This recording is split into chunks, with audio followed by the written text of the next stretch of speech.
The Kingdom of Ikaro lay between three great rivers, its markets bursting with gold, spices, and fine cloth from distant lands.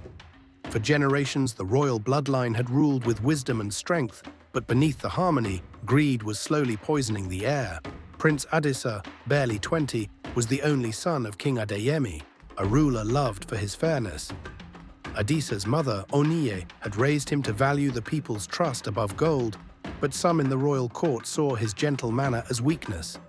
Among them was his uncle, Bashiru, the king's own younger brother, whose ambition burned like dry grass in Harmattan. When King Adeyemi fell gravely ill, whispers began to crawl through the palace walls. Late at night, in the torchlit halls, Bashiru gathered the most powerful chiefs, promising them greater riches if they helped him take the throne.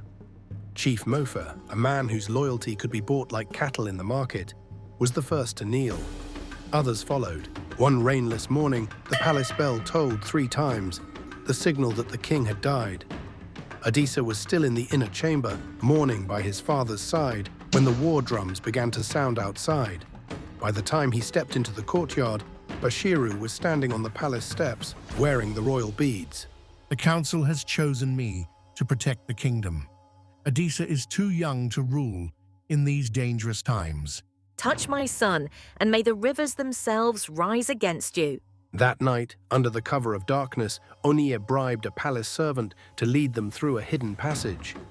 As they slipped into the forest, Adisa turned back to see the lights of the palace fading. He swore to himself that he would return, not just to claim the throne, but to cleanse Ikaro of the treachery that had taken root. Somewhere beyond the rivers, allies would be waiting, if he could find them before Bashiru's men did.